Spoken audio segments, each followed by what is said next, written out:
بسم اللہ الرحمن الرحیم الحمدللہ رب العالمین والصلاة والسلام علی رسولہ النبی الکریم وعلی آلہ واصحابہ اجمعین، اما بعد۔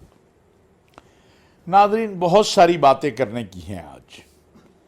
سب سے پہلے تو جو واقعات ہوئے ہیں پچھلے 3-4 دن میں، ان میں لاہور میں ایک پولیس والا شہید ہوا، کمال، چھوٹے چھوٹے بچے ہیں، 2 نوجوانوں کا 3 سن رہے ہیں، 2 کا تو کنفرم ہے، جو پلوں سے گر کے یا کنٹینر ہٹاتے ہوئے اللہ کے پاس چلے گئے۔ بڑا دردناک بھی ہے، افسوسناک بھی ہے، اور زخمی ہیں بہت سارے پولیس کے لوگ، بہت سارے رینجر کے لوگ، بہت سارے پاکستانی۔ یہ سب پاکستانی ہیں، یاد رکھیے۔ وہ پی ٹی آئی کے ورکر ہوں، عام لوگ ہوں، مسلم لیگ کے ورکر ہوں، پیپلز پارٹی کے ورکر ہوں، یہ سارے کے سارے پاکستانی ہیں۔ سیاست میں نفرت اور تشدد اس انتہا کو نہیں جانا چاہیے جہاں اس طرح کی صورتحال پیدا ہو جائے۔ اصولاً تو جمہوری رویہ یہی ہونا چاہیے کہ جو آپ کا آئین، قانون اور دستور کہتا ہے اس کے مطابق چلا جائے، لیکن بدقسمتی ہے ہمارے ہاں ایسا نہیں ہوتا۔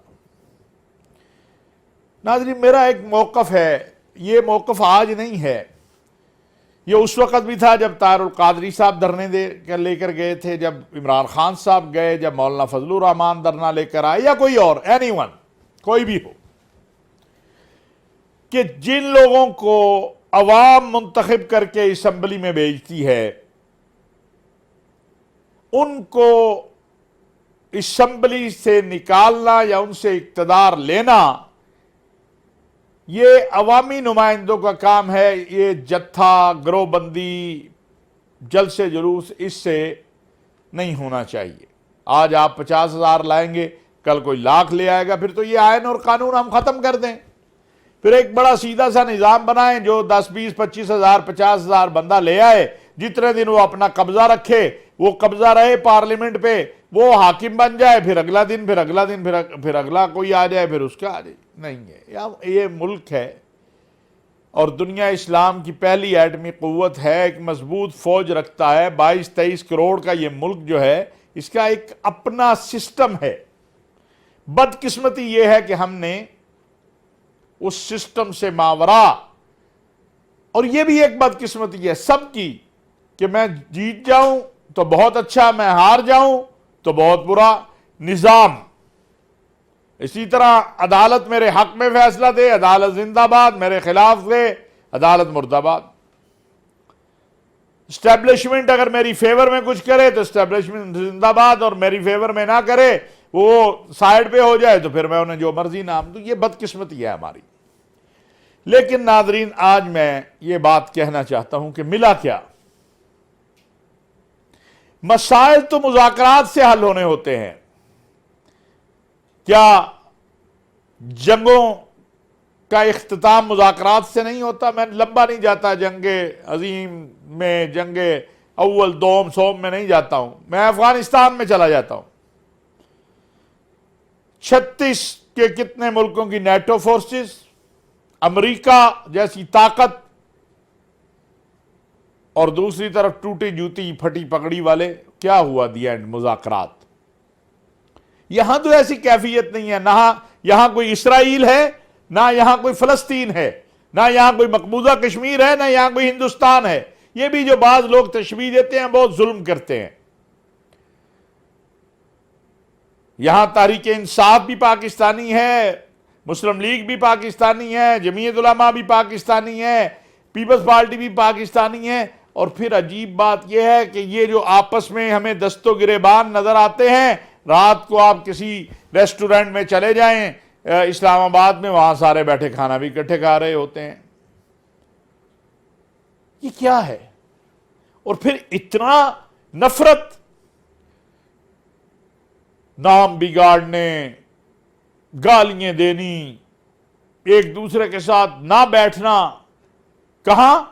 جس میں قوم کا فائدہ ہے کہ مفاہمت سے بات چیت حل ہو، بات چیت سے مسائل حل ہو، وہاں نہیں بیٹھنا۔ روٹی پہ بیٹھ جائیں گے، شادیوں پہ اکٹھے ہو جائیں گے، اگر وہ آپ کا ذاتی تعلق اہم ہے تو کیا قوم اہم نہیں ہے، ملک اہم نہیں ہے؟ آج ہر جو پاکستان سے محبت رکھنے والا شخص ہے، ملک ہے، وہ یہ کہتا ہے کہ پاکستان کا داخلی استحکام بہت زیادہ ضروری ہے۔ بہرحال جو ہونا تھا ہو گیا، سپریم کورٹ کا حکم تھا، اگرچہ اس حکم پر عمل درآمد نہیں ہوا جس طرح ہونا چاہیے، یہ بھی دکھ کی بات ہے، یہ بھی دکھ کی بات ہے، افسوس کی بات ہے۔ ہم کب بالغ ہوں گے؟ 75 سال کا پاکستان ہو گیا ہے۔ چاہیے تو یہ تھا کہ ہم یہ پورا سال اپنی غلطیوں کوتاہیوں کو دیکھتے کہ ہم سے کہاں کہاں ان 75 سالوں میں غلطیاں ہوئی ہیں اور ان کی اصلاح کر کے آگے بڑھتے۔ کتنے پولیس والے زخمی ہیں، رینجر والے زخمی ہیں، عورتیں، بچے، پھر خوبصورت اسلام آباد، جس طرح وہاں درخت جلائے گئے، وہاں پودے جلے۔ میں اس میں پڑھتا ہی نہیں ہوں کہ کس نے جلائے، اس بحث میں نہیں آتا، لیکن میرا دار الخلافہ، اس کی خوبصورتی جو تھی وہ ماند پڑ گئی۔ میرے آقا و مولا سید الانبیاء حضرت محمد مصطفیٰ احمد مجتبی خاتم المرسلین صلی اللہ علیہ وسلم نے میدان جہاد میں بلا ضرورت سبز گھاس اور سبز پتوں والے درخت کو نہ کاٹنے کا حکم دیا ہے۔ یہاں کیا ہوا؟ کوئی ہے جس سے میں پوچھ سکوں؟ کوئی ہے جس سے سوال کیا جا سکے؟ ناظرین، سب سے زیادہ مجھے دکھ اس وقت ہوا جب جو پولیس والا لاہور میں شہید کر دیا گیا، اس پر شرمندگی کی بجائے تعویلیں دی گئیں۔ اگر اس کے پاس وارنٹ نہیں تھے، ہونے چاہیے تھے، لیکن اس کا مطلب یہ تو نہیں کہ آپ سیدھی اس کے سینے میں گولی مار دیں۔ اتنا بے عقل کوئی نہیں تھا، سب کو پتا تھا کہ کریک ڈاؤن ہو رہا ہے، لانگ مارچ تحریک انصاف کی کال ہے، اس کے لیڈروں، اس کے کارکنوں کے خلاف کریک ڈاؤن ہو رہا ہے، اور رات کو 2-3 بجے اگر کوئی آئے گی پھر کوئی بات، کوئی بہت ہی دکھ ہے۔ اس کے بچوں کو دیکھتے ہیں، اس طرح وہ بچہ بیچارہ جو لاہور راوی کے پل سے گرا، جو پشاور میں گرا، یہ میرے ہی بچے ہیں، آپ کے بچے ہیں، یہ کہاں سے آئے ہیں؟ کوئی ہندوستانی ہیں؟ انسان تو ہے نا یار، اگر ہندوستانی بھی ہوں، اگر اسرائیلی بھی ہوں، تو انسان ہونے کے ناطے میرا دین مجھے کہتا ہے کہ من قتل نفسا بغیر نفس او فساد فی الارض فکأنما قتل الناس جميعا، کہ جس نے کسی ایک انسان کو قتل کیا۔ میرے نبی کہتے ہیں کہ مسلمان وہ ہے جس کی زبان اور ہاتھ سے دوسرا انسان محفوظ ہو۔ ہم اسرائیل کو نہیں مانتے، ہمیں یہودی جو صہیونی فوج کا ظلم و ستم ہے یا اس میں جو ملوث ہے، ہم اس سے نفرت کرتے ہیں، لیکن اگر کوئی بے گناہ آدمی ہو، یہودی ہو، تو اس کا بھی قتل ہو جائے بلا سبب، ما ورائے قانون اور آئین، تو اس کا حق نہیں ہے، مسیحی ہو، ہندو ہو، سکھ ہو، کوئی بھی ہو۔ پھر تماشا ملک کا، پھر ملک کے وسائل کا ضیاع، کروڑوں اربوں روپے لگ گئے ہوں گے، مجھے نہیں پتا کتنے لگے ہیں، مولانا ثناء اللہ صاحب بتا سکتے ہیں کہ کتنا، لیکن لازمی بات ہے پھر بیچارے پولیس والے، سلامتی کے ادارے، آپ کی رینجر والے، سارا دن دھوپ ہے، رات ہے، صبح ہے، شام ہے، اور آخر کیا ہوگا؟ مذاکرات ٹیبل پہ ہی بیٹھیں گے نا آپ۔ یہ تو نہیں ہو سکتا، آپ نے الیکشن بھی لینا ہے یا الیکشن کروانا بھی ہے، الیکشن کی اصلاحات ہیں، انتخابی اصلاحات ہیں، باقی بہت ساری چیزیں ہیں، تو آپ کو ٹیبل پہ بیٹھ کے طے کرنا ہے نا۔ یہ تو نہیں ہو سکتا ہے کہ کنٹینروں پہ دونوں طرف کھڑی ہو جائے اور وہ ادھر سے آواز لگائے وہ ادھر سے آواز لگائے، اس سے تو نہیں ہوگا۔ جو میں رات دیکھ رہا تھا آنسو گیس، اس کے بعد خواتین، بچے، یہ کیا ہے؟ کیوں نوبت آئیے؟ آئندہ کے لیے ہی ہم سوچ و غور و فکر کر لیں گے، آئندہ ہم نے ایسا کام نہیں ہونے دینا۔ ناظرین، دوسری بات جو بڑی اہم ہے اور جو آج پورے ملک میں یوم اخوت و رواداری منایا جا رہا ہے، پاکستان علماء کونسل کی اپیل پر آج پورے ملک میں خطبات جمعہ کا موضوع اخوت، رواداری، محبت ہے۔ پاکستان کے خلاف ہونے والی سازشیں ہیں، پاکستانی قوم اور فوج کے درمیان تقسیم پیدا کرنے والی سازشیں ہیں، ایسی ایسی تھیوریاں بیچ رہے ہیں۔ ایک تو اللہ یہ یوٹیوبر کو ہدایت دے دے سوشل میڈیا پہ کہ صرف اپنی ریٹنگ یا اپنے چند لوگ دیکھ لیں، جھوٹ پہ جھوٹ بولتے ہیں، اور یہ بھی خوف نہیں آتا کہ ایک دن اس کا اللہ کے ہاں تو جواب دینا، چلیں یہاں کوئی نہیں پوچھے گا تو اللہ کے ہاں تو جواب دینا ہے۔ تو آج پورے ملک کے اندر اخوت اور رواداری اور یہ جو تشدد بڑھتا جا رہا ہے اور عدم برداشت کے رویے ہیں، ان کے اوپر خطبات جمعہ ہوں گے۔ ملک کے استحکام کے لیے دعا ہوگی۔ یہ پاکستان ہے تو ہم سب کی عزتیں ہیں، ہم سب کی عظمتیں ہیں، ہمیں اپنے دین سے وفادار ہونا ہے، اپنے وطن سے وفادار ہونا ہے۔ اور یہ فوج، یہ ہماری فوج ہے، یہ پولیس، یہ سلامتی کے ادارے۔ اور یہاں یہ بھی میں کہنا چاہتا ہوں ناظرین،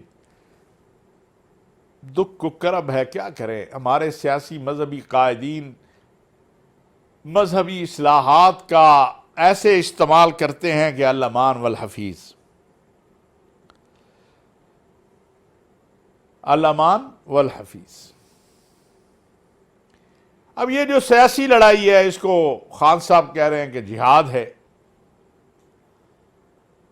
پہلی بات تو یہ ہے، اس پر بھی بحث ہو سکتی ہے کہ یہ جہاد ہے کہ نہیں جہاد، لیکن میں کہتا ہوں کہ پیغام پاکستان جو ایک دستاویز بنی، 15,000 علماء نے اس پہ دستخط کیے، شیخ الازہر کے اس پہ دستخط ہیں، امام کعبہ کے اس پر دستخط ہیں، اس میں واضح طور پر یہ لکھا ہے کہ ریاست کو یہ حق حاصل ہے کہ وہ جہاد کا اعلان کر سکتی ہے، کسی جماعت، گروہ یا جتھا یا فرد کو یہ حق حاصل نہیں ہے۔